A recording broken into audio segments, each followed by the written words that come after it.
Olá, meus irmãos, paz do Senhor Jesus. Mais uma vez o Senhor nos concedeu a oportunidade de estarmos aqui para a gravação dessa escola bíblica dominical.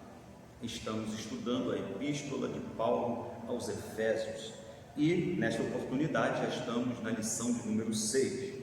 Você que está vendo o nosso vídeo, se não tiver de posse dessa revista, estamos usando como base para o nosso estudo, você pode acompanhar aí nos comentários e também através da sua Bíblia, alguns versículos da palavra que a gente vai buscar para confirmar cada ponto, né? Nós vamos tratar aqui nesta manhã de domingo, dia 10 de maio de 2020, e é o Dia das Mães, né? Hoje é o domingo, o segundo domingo de maio, Dia das Mães. Vai o meu abraço especial para cada mamãe aqui da congregação, também das que estiverem assistindo a este vídeo, e em especial a minha mãe, né, que é a dona Regina, e também a minha sogra, que é a nossa irmã Laura. São as mamães aí especiais, e a esposa também, né, que é a mamãe especial também. Então vai um abraço para essas em especial. Nós estaremos estudando a lição de número 6, a lição de número 6, a condição dos gentios sem Deus, a condição dos gentios sem Deus. Semana passada nós tratamos na quinta lição um pouquinho já do assunto de hoje, né? Na quinta lição, na semana passada, nós falamos um pouquinho sobre exatamente o título para os irmãos poderem ter a noção: libertos do pecado para uma nova vida em Cristo. Nós vimos que como nós éramos antes do Senhor realizar a obra de libertação na nossa vida.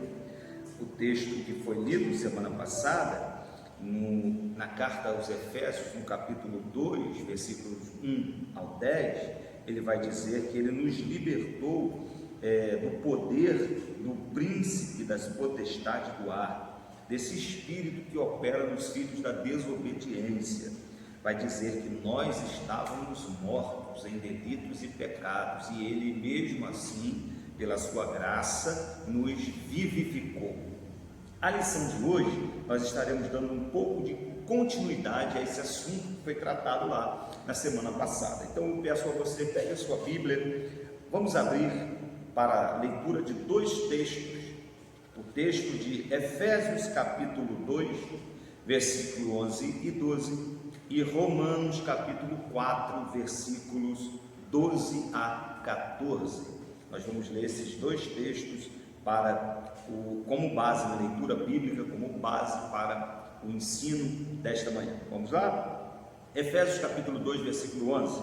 Portanto, lembrai-vos de que vós no outro tempo erais gentios na carne, e chamados incircuncisão, pelos que na carne se chamam circuncisão, feita pela mão dos homens, que naquele tempo estavam sem Cristo, separados da comunidade de Israel, estranhos aos concertos da promessa, não tendo esperança e sem Deus no mundo.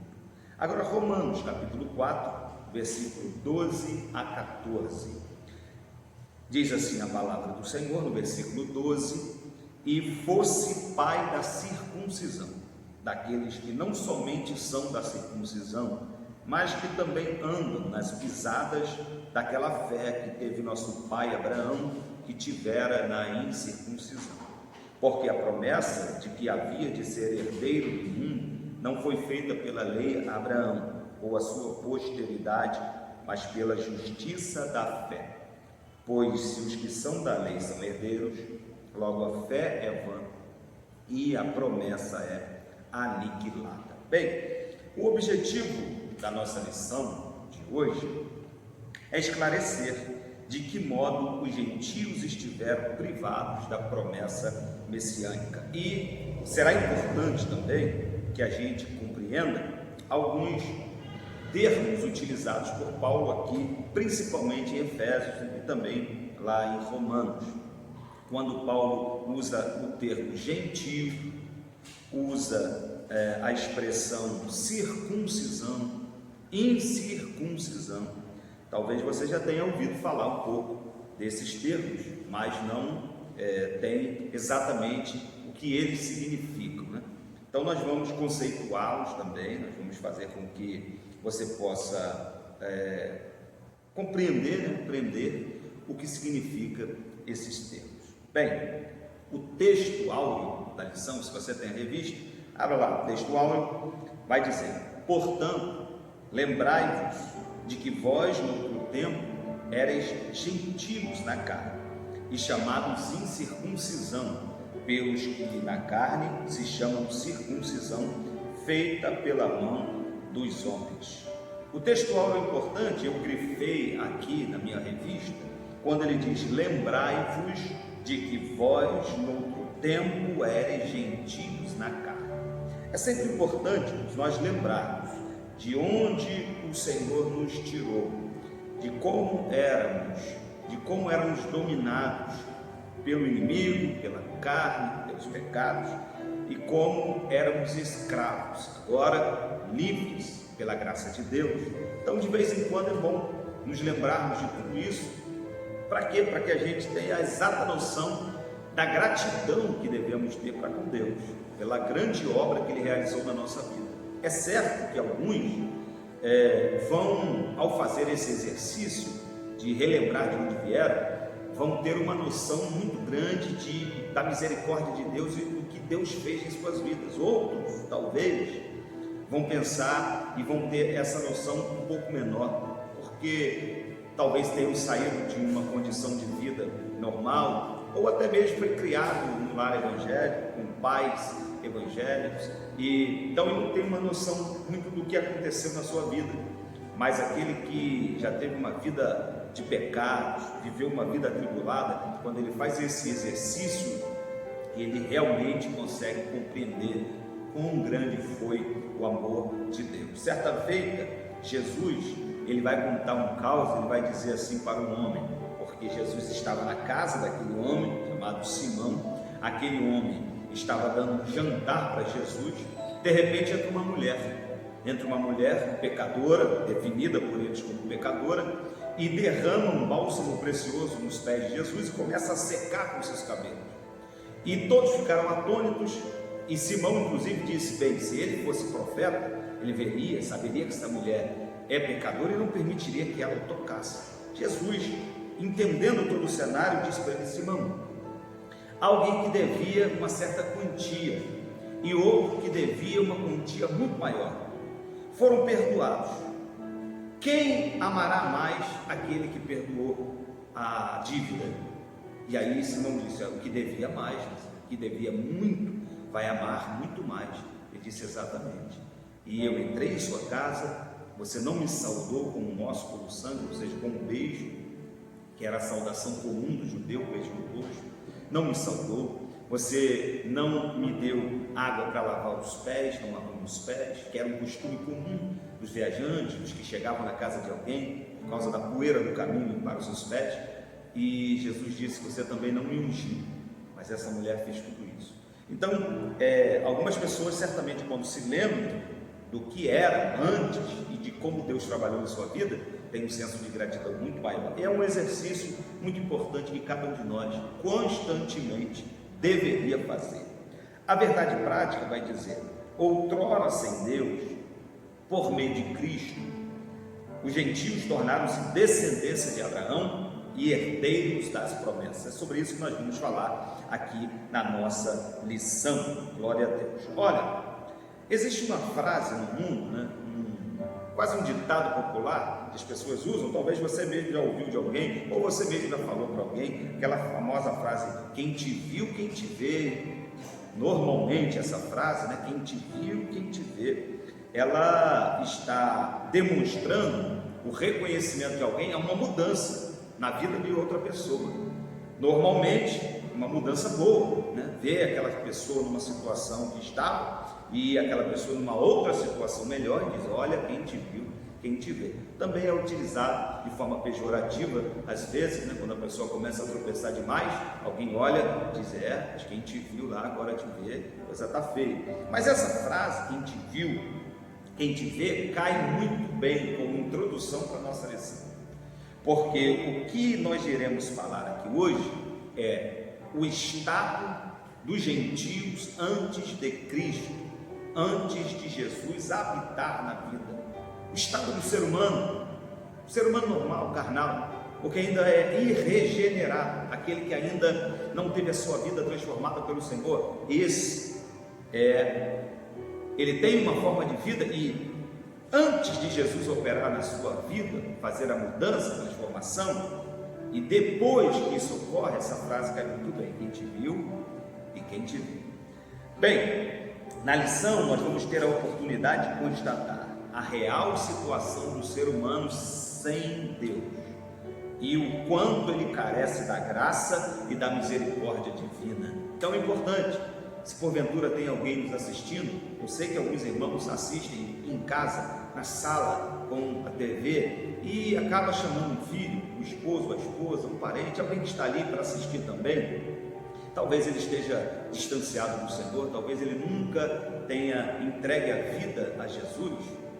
Esta palavra é importante, que você preste bastante atenção, sem querer ser ofensivo, mas apenas demonstrando que a Bíblia revela sobre a condição do ser humano sem Deus, o ser humano que não tem a obediência a Cristo e aos seus mandamentos como parte da sua vida. O comentário, vamos entrar na nossa lição. A introdução do comentário vai dizer: na presente lição veremos que o autor de Efésios lembra aos gentios de que antes da regeneração eles eram incircuncisos e haviam experimentado 5 formas de privação. Estavam sem Cristo, separados de Israel, alienados quanto à promessa, sem esperança e sem Deus no mundo. É o que Paulo revela aqui no livro da carta aos Efésios, capítulo 2, versículo 11 e 12, que nós já lemos. O primeiro item da nossa lição, o primeiro tópico, é o tópico 1, chamados incircuncisão. Primeiro deixa eu aqui conceituar, para você que talvez não compreenda, o significado da palavra gentio. Gentio, na linguagem bíblica, é todo aquele que não é judeu, todo aquele que não é nascido judeu, todo aquele que não tem ascendência judaica, esse é gentio. Então todo ser humano que não é judeu, a Bíblia o classifica como gentio. É importante você compreender que na linguagem bíblica, na Bíblia, Deus trata com o ser humano, com a humanidade, como 3 povos distintos. Deus trata com a humanidade olhando como Israel, Deus trata com a humanidade como gentios e Deus trata com a humanidade como igreja. São os 3 diferentes povos que Deus reconhece na Bíblia: judeu, gentio e igreja. E o que é a igreja? A igreja é a soma, a entrada de tanto judeu quanto gentio. Na igreja cabe tanto judeu quanto gentio. Inclusive é assunto da nossa próxima aula, a lição 7. Nós vamos falar sobre a queda da parede de separação através de Cristo. Mas hoje nós vamos falar sobre isso. Então, gentio, quando a Bíblia se refere, é aquele que não é judeu, é aquele que está, é um mundano comum, é o ser humano comum, não é judeu. Então esse é o gentio. Circunciso, aqui o nosso comentarista vai conceituar e vai explicar a circuncisão. Primeiro item, o conceito de circuncisão. Circuncisão é a remoção cirúrgica do prepúcio do órgão sexual masculino. Esse ou era prescrito na lei como sinal externo de quem pertencia ao povo da aliança com Deus. O procedimento era realizado no 8º dia de vida dos nascidos em Israel ou estrangeiros comprados a dinheiro. Quem não era circuncidado era tido como incircunciso e, portanto, excluído da aliança.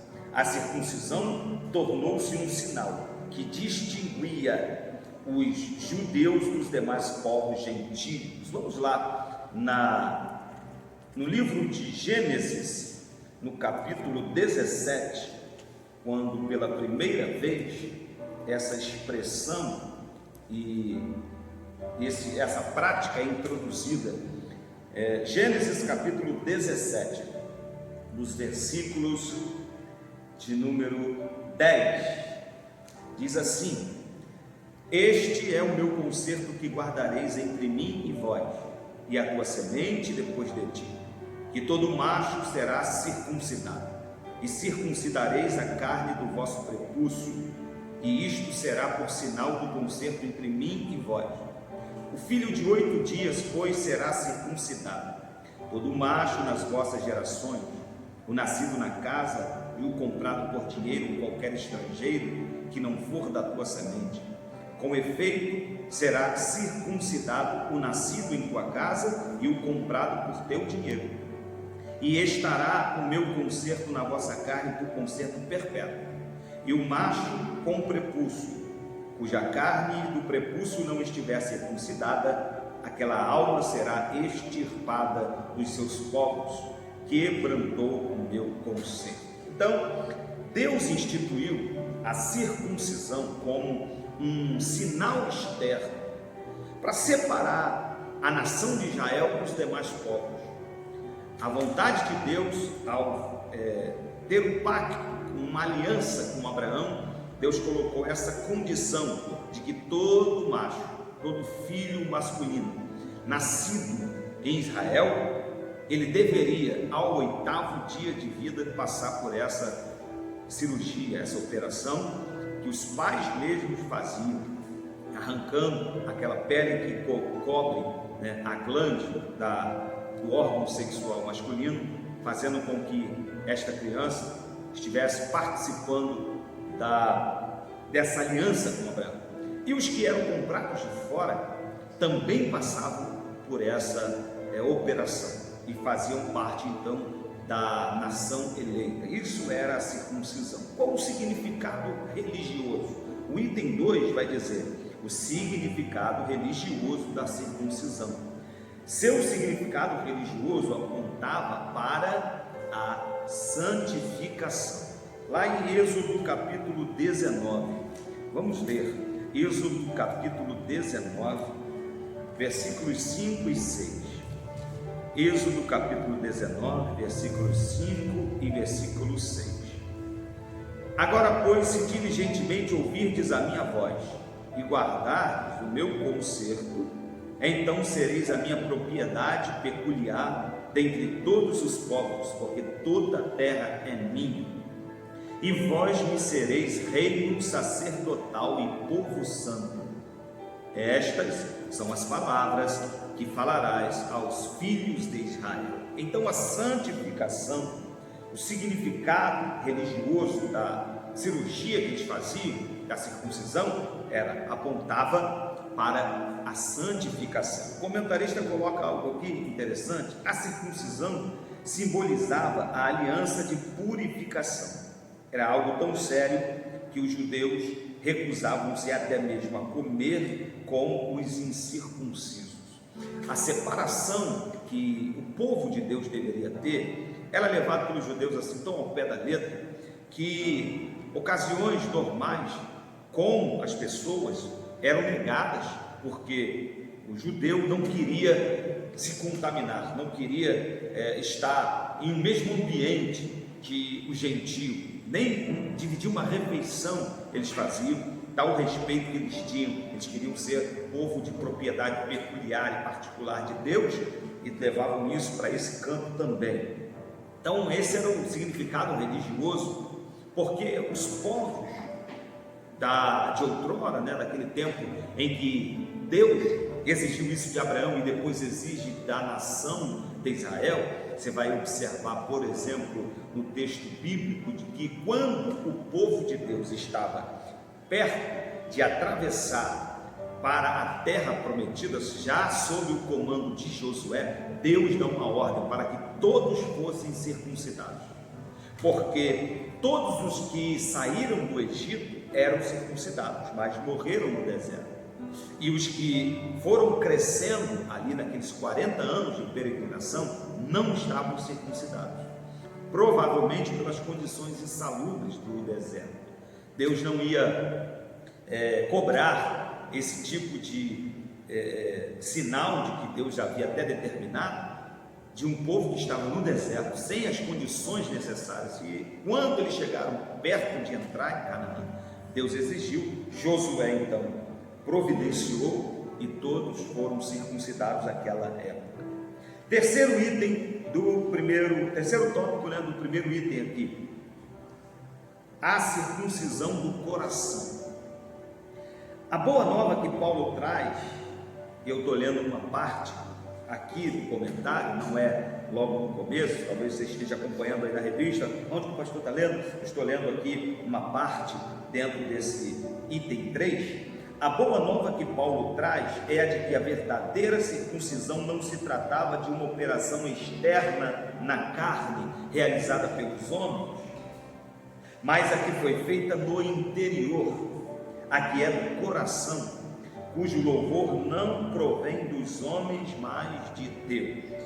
Assim, em Cristo, o sinal de quem pertence a Deus não é a circuncisão, nem a incircuncisão, mas sim o ser uma nova criatura. Vamos lá em Gálatas capítulo 6, para você perceber como Deus, no Novo Testamento, dá uma nova visão a respeito disso, mostra isso ao servo do Senhor, ao apóstolo Paulo, e ele revela aqui em Gálatas capítulo 6, versículo 15: porque em Cristo Jesus nem a circuncisão, nem a incircuncisão tem virtude alguma, mas sim o ser uma nova criatura. A isso nós conhecemos como a circuncisão do coração, não mais um sinal externo, não mais uma necessidade de uma cirurgia para ser pertencente ao povo de Deus, mas algo que o próprio Senhor, que o próprio Espírito de Deus opera no coração do ser humano quando se converte. Glória a Deus. O item 4, a circuncisão na nova aliança. O assunto da circuncisão gerou discussões acaloradas entre judeus e gentios. Em Antioquia, a questão ganhou muita dimensão, provocou intensos debates e culminou na convocação do primeiro concílio da igreja em Jerusalém. Ora, a ruptura dessa prática na igreja primitiva foi algo que teve que ter a mão de Deus para que a situação fosse resolvida. Paulo entendia, havia sido revelado por Deus, que o Evangelho, as boas novas de salvação, elas eram diferentes das práticas da lei mosaica. E Paulo pregava que a partir de agora, o novo convertido, o crente, ele era livre dessas práticas, ele estava livre de muitas práticas que os judeus tinham como algo importante na sua religião. Então, Paulo pregava que não era necessário a circuncisão, mas alguns judeus convertidos, conhecidos na literatura teológica como judaizantes, eles iam aonde Paulo ia pregar e tentavam desfazer o que Paulo estava pregando. Isso gerou muitos debates, muitas crises, muitos problemas, a ponto de esse assunto ter a necessidade de ser levado até a igreja em Jerusalém. Vamos a dois textos aqui importantes. Aproveitar, se você ainda está com a Bíblia aberta, em Gálatas, no capítulo 5, versículo 2 e 3, olha o que diz aqui, Gálatas capítulo 5, versículo 2: eis que eu, Paulo, vos digo que se vos deixardes circuncidar, Cristo de nada vos aproveitará. E de novo protesto a todo homem que se deixa circuncidar, que está obrigado a guardar toda a lei.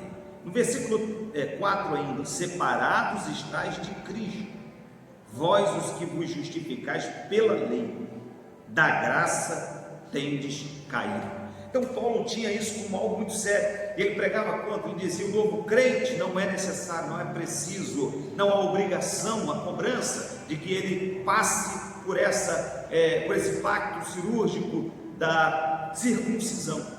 E esse assunto foi levado a Atos dos Apóstolos, capítulo 15, o primeiro concílio da igreja, a reunião dos líderes da igreja para tratar e resolver esse sério problema que ameaçava a nova fé. Capítulo 15 de Atos dos Apóstolos. Eu vou ler alguns versículos, a partir do versículo 1. Então alguns que tinham descido da Judéia ensinavam assim os irmãos: se vos não circuncidardes, conforme o uso de Moisés, não podeis salvar-vos. Tendo tido Paulo e Barnabé não pequena discussão e contenda contra eles, resolveu-se que Paulo, Barnabé e alguns dentre eles subissem a Jerusalém aos apóstolos e aos anciãos sobre aquela questão. E eles, sendo acompanhados pela igreja, passaram pela Fenícia, por Samaria, contando a conversão dos gentios, e davam grande alegria a todos os irmãos. Quando chegaram a Jerusalém, foram recebidos pela igreja e pelos apóstolos e anciãos. Eles anunciaram quão grandes coisas Deus tinha feito com eles.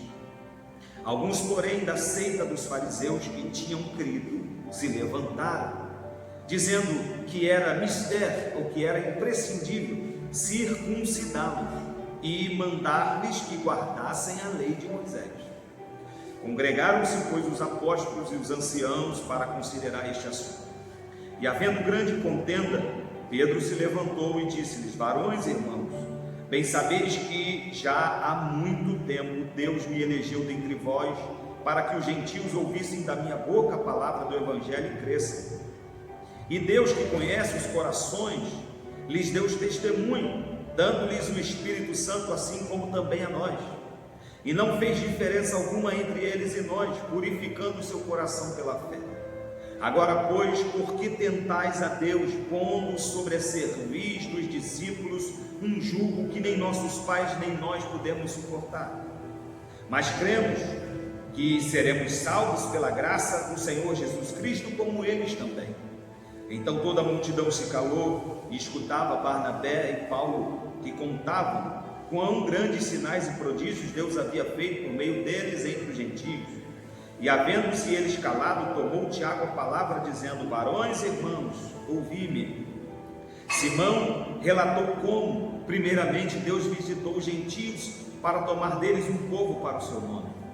E como isto concordam as palavras dos profetas, como está escrito: depois disto voltarei e reedificarei o tabernáculo de Davi, que está caído, levantá-lo-ei das suas ruínas e tornarei a edificá-lo, para que o resto dos homens busque ao Senhor, e também todos os gentios sobre os quais o meu nome é invocado, diz o Senhor, que faz todas essas coisas, que são conhecidas desde toda a eternidade. Pelo que julgo que não se deve perturbar aqueles dentre os gentios que se convertem a Deus, mas escrever-lhes que se abstenham das contaminações dos ídolos, da prostituição, do que é sufocado e do sangue. Notem que o parecer da liderança da igreja, tanto Pedro quanto Tiago, e depois todos os irmãos concordaram, era de que os gentios não precisavam, os novos convertidos não precisavam passar pelo ritual da circuncisão, que era algo estrito ao povo judeu. E eles mesmos disseram: olha, nós nem sequer tínhamos condições de suportar todo o jugo e agora compartilhar esse jugo com os gentios. Então nós notamos aqui que o parecer da liderança foi: não precisa circuncidar. Foi, glória a Deus, uma direção do Espírito Santo naquela ocasião. Bem, vamos ao segundo tópico aqui, ao segundo tópico da nossa lição. Vimos sobre a circuncisão, e saiba que na Bíblia, a chamar alguém de incircunciso era uma forma pejorativa, era um apelido pejorativo. Davi, por exemplo, quando vai enfrentar Golias, ele chega até Golias, vê Golias afrontando os exércitos do Deus vivo, e ele diz: quem é esse incircunciso filisteu que está afrontando os exércitos do Deus vivo? Então, essa expressão, incircunciso, essa é uma expressão pejorativa, é um apelido pejorativo, maldoso, para aquele que é distante das alianças com o Senhor. Segundo tópico da lição, estranhos ao concerto da promessa. Primeiro item deste tópico: uma vida sem Cristo. Eu vou ler um pedaço aqui. Isso indica que a religiosidade dos gentios era incapaz de inseri-los na promessa messiânica de salvação. Também significa que eles desconheciam a Cristo, como também eram indiferentes às promessas acerca dele e de sua obra. Quando nós lemos aqui no capítulo 2, no versículo 11 e versículo 12, ele vai dizer que eles estavam sem Cristo. Naquele tempo estavam sem Cristo. Uma vida sem Cristo, apesar de religiosos, né? Paulo, por exemplo, vai pregar em Atenas e ele identifica uma grande quantidade de templos erguidos pela cidade para várias divindades conhecidas no mundo inteiro. E um desses locais, né, desses altares erguidos ao longo da cidade, estava lá sem margem, apenas um altar e um dizer. Nesse dizer estava ao Deus desconhecido. E Paulo aproveita daquela oportunidade para pregar sobre Cristo, sobre a ressurreição, sobre a morte do Senhor. Então note que a religiosidade do gentio não os levou, não os conduziu a Cristo. Apesar de religiosos, apesar de ter na sua forma de adoração muitas divindades, eles tinham uma vida, né, alheia a Cristo, não conheciam a Cristo, porque a revelação sobre a pessoa de Cristo estava na sua palavra, e eles tinham apenas informações diversas, informações não bíblicas, e viviam uma vida afastada, sem Deus, sem Cristo. E o segundo item: separados da comunidade de Israel. Uma outra falta que esses gentios possuíam. Note, nós estamos falando de gentios, mas isso se traduz nos dias de hoje também. Aquele que está longe do Senhor, aquele que não entregou a vida a Jesus, porque Jesus certa vez vai dizer que aquele que me ama, aquele que será amado também por meu Pai, este obedece às minhas palavras. Por que estou dizendo isso? Porque há muitas pessoas que imaginam, quando a gente diz que não tem Cristo, que essa pessoa está distante do Senhor, ela pode dizer: não, eu tenho Deus, eu tenho Jesus no meu coração, a minha vida está entregue a Deus. Será? Você obedece a Deus? Você segue exato o que Deus orienta na sua palavra? Você obedece aos mandamentos do Senhor? Essa é uma forma de demonstrar que você de fato ama a Deus. Não é apenas da boca dizer que o coração é dominado, o coração é tomado pelo Senhor, se você desobedece, se você vive uma vida para fazer a tua vontade ou a vontade de Deus. Então, quem está hoje sem Cristo, quem ainda não entregou a sua vida ao Senhor, vive uma vida afastado de Cristo e afastado da comunidade dos santos. Comunidade, no caso aqui, Paulo usa a comunidade de Israel. Aquele povo não tinha sequer contato com eles. Eu vou ler um pequeno trecho do comentário aqui da lição. Nessa perspectiva, a lei e as promessas pertenciam somente aos judeus. Desse modo, os gentios estavam fora do alcance das bênçãos prometidas a Abraão, Isaque e Jacó. Entretanto, o que os gentios precisavam saber era que por meio de Cristo eles também se tornariam descendência de Abraão. Glória a Deus. É o que pode acontecer também com qualquer vida hoje. Estão afastados, sem Deus do mundo, são incircuncisos no coração, vivem afastados da comunidade dos santos, da comunidade de Deus. Mas há uma boa nova, há uma boa notícia, que por meio de Cristo nós todos, inclusive aqueles que estão afastados, podem se tornar descendência de Abraão e participantes dessa fé. Vamos ler um texto rapidamente em Romanos capítulo 9, carta de Paulo aos Romanos capítulo 9, versículo 4. Carta de Paulo aos Romanos capítulo 9, versículo 4. Diz assim, que são israelitas, dos quais é a adoção de filhos, a glória, os concertos, a lei, o culto e as promessas. Olha que quantidade de bênçãos são restritas ao povo eleito de Deus. Paulo separa, usando Israel como esse povo eleito, vai dizer, eles são israelitas, dos quais é a adoção de filhos, o direito a ser chamado de filho de Deus por adoção, a glória, os concertos ou as alianças, a lei, o culto e as promessas. Tudo isso restrito ao povo eleito de Deus, mas que pode ser alcançado por qualquer que entregar a vida a Jesus. Há essa oportunidade. Terceiro item do tópico 2, alienados aos pactos das promessas. E aqui o comentarista vai relembrar 3 pactos que Deus fez com seres, com pessoas diferentes de Israel, que são conhecidos, né, com os seus nomes. É o pacto abraâmico, o pacto mosaico e o pacto davídico.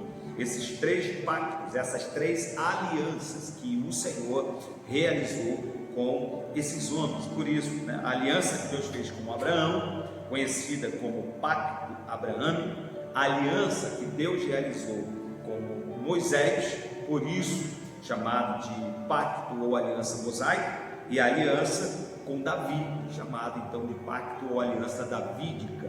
Isso está na Bíblia. Agora, uma vez regenerados em Cristo, é revelada a grandeza do amor divino. De alienados da promessa por meio do sangue de Jesus, os gentios tornam-se herdeiros da maravilhosa promessa. Vamos em Gálatas capítulo 3, versículo 29. Como eu falei aqui, estávamos longe, mas pela graça de Deus, agora fazemos parte desse povo eleito e temos direito às promessas de Deus. Glória a Deus. Gálatas capítulo 3, versículo 29. E se sois de Cristo, sois então descendência de Abraão e herdeiros conforme a promessa. Olha, que agora todas essas bênçãos que eram restritas à comunidade de Israel como povo eleito, agora por meio de Cristo, toda a glória tem que ser dada a Ele, por meio de Jesus, do seu sacrifício. Agora nós também somos descendência de Abraão pela fé espiritualmente e herdeiros conforme a promessa. Glória seja dada ao nome do Senhor. Vamos ao terceiro tópico da nossa lição: sem esperança e sem Deus. O comentarista dividiu aqui aquilo que nós falamos bem no começo da lição. Falamos sobre as 5 formas de privação que os gentios estão antes de conhecer a Cristo, que é sem Cristo, separados de Israel, alienados quanto à promessa, sem esperança e sem Deus no mundo. Agora, no tópico 3, nós vamos ver essas duas últimas formas de privação, né? Vamos lá? Essas 2 últimas formas de privação. Desprovidos de esperança. Desprovidos de esperança. A palavra esperança traz a ideia de confiança, e nas Escrituras o seu principal uso está ligado à confiança nas promessas divinas.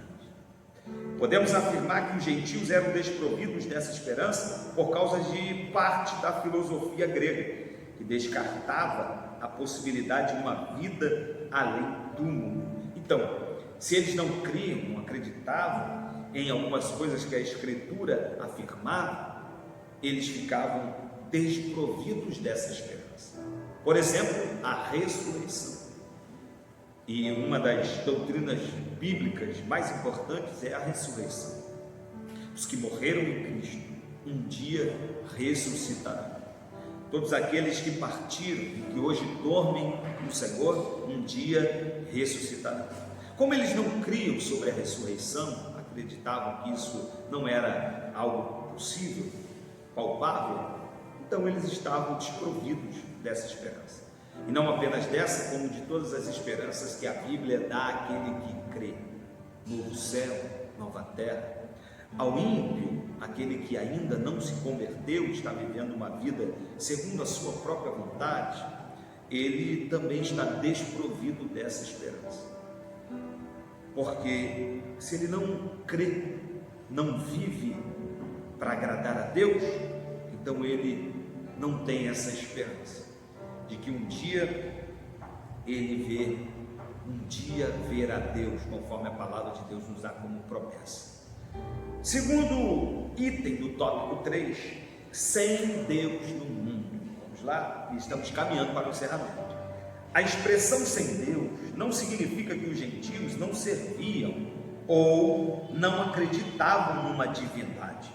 Ao contrário, eles eram politeístas e idólatras, pois acreditavam e adoravam a muitos deuses. Vamos aproveitar que estamos aqui em Gálatas, no capítulo 4, no versículo 8, Paulo escreve e vai dizer assim: mas quando não conhecias a Deus, servias aos que por natureza não são deuses. Paulo está lembrando aos irmãos da igreja da Galácia, os Gálatas, de que quando não conheciam a Deus, eles serviam aos que por natureza não são deuses. Da mesma forma hoje, não é diferente. Então os gentios, eles tinham as suas divindades, mas Paulo vai fazer questão de lembrar que vocês viviam num mundo sem Deus. Olha, irmãos, imagina que tragédia viver passando por todos os perigos sem Deus, sem a mão de Deus, sem a proteção de Deus, sem o amor de Deus, sem o consolo de Deus, sem a graça de Deus. Esta é a condição daquele que ainda não entregou a vida a Jesus, daquele que ainda vive uma vida envolta em pecados. Por mais que não reconheça, alguns podem dizer: não, mas que isso, não é assim, Deus, eu tenho Deus no meu coração. Não é isso que a Bíblia revela. O que a Bíblia revela é que aquele que não tem Cristo, aquele que está longe do Senhor, ele está no mundo vivendo sem Deus. É o que a Bíblia revela. Sem Deus no mundo. É hora de você levar Deus para a sua vida. Se você ainda não fez, não passe mais um segundo neste mundo sem ter Deus ao teu lado, como teu protetor, teu guia, teu pastor, teu Deus. Amém? Glória a Deus. Então essa era a condição do gentio, é a condição ainda daquele que não tem a Deus, mas deixou de ser a condição daqueles que entregaram a vida a Jesus. Nós, que já entregamos a vida ao Senhor e experimentamos uma condição de vida diferente. Glória a Deus, que Deus em Cristo te abençoe, que esta palavra te ajude a edificar a tua fé, a ser grato a Deus por tudo que Deus fez na tua vida, como Ele removeu você do império das trevas e nos transportou, tanto a você como a mim, para o reino amado de Jesus Cristo. Conclusão, para a gente encerrar, eu vou ler aqui a conclusão do comentarista da nossa lição. Noutro tempo, éreis incircuncisos e estávamos excluídos da aliança com Deus. Separados de Cristo de Israel, vivíamos alienados ao concerto da promessa, desesperançados e longe de Deus. Um dia, porém, a magnitude do amor divino circuncidou os nossos corações, aproximou-nos de Cristo e de Israel, incluiu-nos na esperança da promessa e revelou a nós o único e verdadeiro Deus. Bendito seja o seu santo nome para sempre. Aleluia, glória a Deus. Que Deus te abençoe, que esta palavra fique guardada em teu coração para a glória do nome do Senhor. No próximo domingo, não esqueça e não perca, nós estaremos estudando a lição 7. Cristo é a nossa reconciliação com Deus. Vamos orar? Vamos agradecer a Deus por esta abençoada lição desta lição de número 6. Vamos agradecer ao Senhor. Feche teus olhos aí, em nome de Jesus. Amado Deus, mais uma vez entramos em tua presença e agora queremos agradecer pelo texto que o Senhor nos concedeu e pelo estudo abençoado. Ó Deus amado, que possamos crescer na graça, no conhecimento do Senhor, e que cada conhecimento adquirido da tua palavra edifique a nossa fé. Ó Deus, nos ajuda, Senhor, a compreender qual a profundidade do teu amor e da tua palavra. Abençoe cada um que está assistindo a esta aula, a sua família. Ó Deus, que sejam abençoados, protegidos, guardados. Que neste momento, Senhor, em que esta enfermidade do coronavírus se espalha e causa tanto temor, que o Senhor seja a nossa paz, a nossa esperança e a nossa confiança. Tome todos em tuas mãos, abençoe-nos em nome de Jesus. Amém. Glória a Deus. Estenda as tuas mãos para receber a bênção. Que o grande amor de Deus, nosso Pai, a graça salvadora do Senhor Jesus Cristo, a comunhão e consolação do Espírito Santo seja com todos, e que todos possam dizer amém. Está terminado, irmãos. Deus te abençoe em nome de Jesus.